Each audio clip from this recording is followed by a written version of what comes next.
Hello, this is going to be a video comparing the Rubik's 4x4 to the Eastsheen 4x4. Now I know there's a lot of videos on YouTube about this subject, but a lot of those that I've seen are very vague and don't have a lot of important information that I think needs to be said about these two cubes.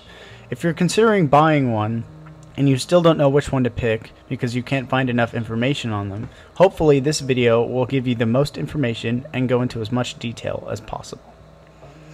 I'm going to be comparing these cubes on two major topics.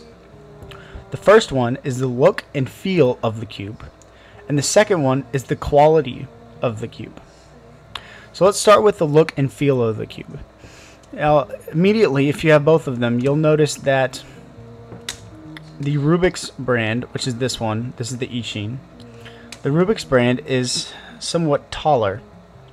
As you can see, it's a little bit higher right there. And although it doesn't look like that much of a difference, not even a fourth of an inch is what it looks like, just barely bigger, but it makes a big difference when you hold it in your hand. The Rubik's feels really bulky. It really does, and it's that slightly bigger part of the cube that makes it feel a lot bigger and a lot bulkier. The Eastsheen feels really compact, and it feels really small in your hand. Now here they are compared to a regular 3x3. So let me get this lined up. So there's a regular 3x3. So the Eastsheen right here is just a little bit bigger, and the Rubik's over here is quite a bit bigger. So if you were to consider a 3x3 being an average size, the Eastsheen cube, it feels like a 3x3. It's very small and compact, and although it's a little bit bigger, but almost by none, I mean it's barely bigger, so it actually feels like a 3x3. The Rubik's 4x4 feels very big, very bulky. Now, this can also be a good thing. For example, if you solve this in front of people, it's a little more impressive when the cube looks bigger because it looks more challenging. So having a Rubik's 4x4, this big, massive, bulky cube that you can actually solve, might look more impressive than this tiny little 4x4 Eastsheen. So if you care about that, then maybe getting a bigger cube will be better for you because it looks more impressive. But if you care more about the feel of the cube and you don't really care about showing off, then maybe a smaller cube will feel more comfortable to you. A lot of people say that the Rubik's 4x4 feels better for people with big hands and the Eastsheen 4x4 feels better for people with smaller hands. And this just isn't true. In my opinion, the size of your hand does not really matter, because people, they get used to the size of the 3x3 no matter what their hand size is. So really, unless you start on a 4x4, most people are going to feel comfortable with a 3x3 no matter what size their hand is.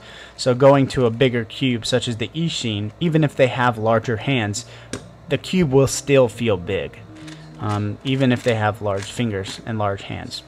The 4x4 Eastsheen is not going to feel small for somebody with large hands because most people, like I said, are used to the 3x3 feel, and the Eastsheen is almost the exact same size. So this is actually going to feel very comfortable for them.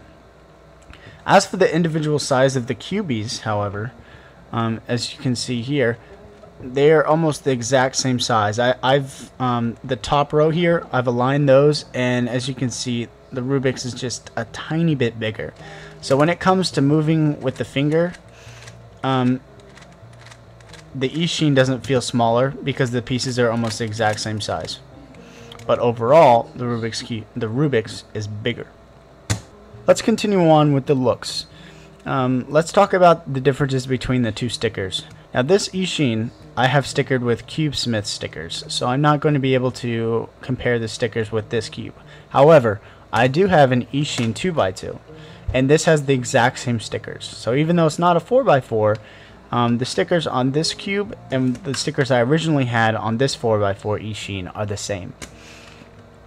So comparing the stickers, here's just a little bit of the differences in the shade. Starting with the green. This one has a little more brighter. The Rubik's is brighter, and it's just a little more vibrant. The Eastsheen is a little more pale looking. It's also a little bit lighter. It might not look that way in the camera, but it's actually a little bit lighter in real life. The two yellows are almost exactly the same, except the Rubik's is brighter, and this one is a little more pale. Going to the blues, this Rubik's blue is very dark, and the Eastsheen blue is very, very light. This is closer to like a navy because of how dark it is, and this is closer to a more of a royal blue. Now the camera is not going to be able to pick that up very well, but hopefully I can explain it to you the best. Let's go to the red. This red is very dark and bold, and this red is kind of light and less in your face. I don't know, that's not really good definition, but just note that the Rubik's is darker color and this is more of a brightish, lighter color, has more white in it. The whites are practically the same. This is just a little bit brighter, more vibrant. The main color that I want to talk about is the orange. This one comes, the Eastsheen comes with this purplish pink sticker, and this one comes with orange. Now I have other orange stickers, so if you want me to compare, here's a tiled orange, and here is a neon orange. So this orange basically is a really pale orange compared to some of these other ones. These are from Q Smith, by the way. Basically, the orange on this puzzle, from the looks of it, you might not notice it at first, but after you look at it for a while, it's just this pale, kind of nasty color orange. It's not a nice, bright, vibrant orange color that the neon and the tile cube produces. It's just kind of this burnt orange, almost like the University of Texas burnt orange color. And it just doesn't look very good in my opinion. However, the purple cube doesn't necessarily look better because I do prefer an orange. It's just the fact that this orange right here, after you look at it for a long time, it's not a very nice shade of orange, and it's just really nasty to look at after a while. So even though the purple's not better because I wish it was orange, it turns out that I would feel more comfortable looking at a purple side.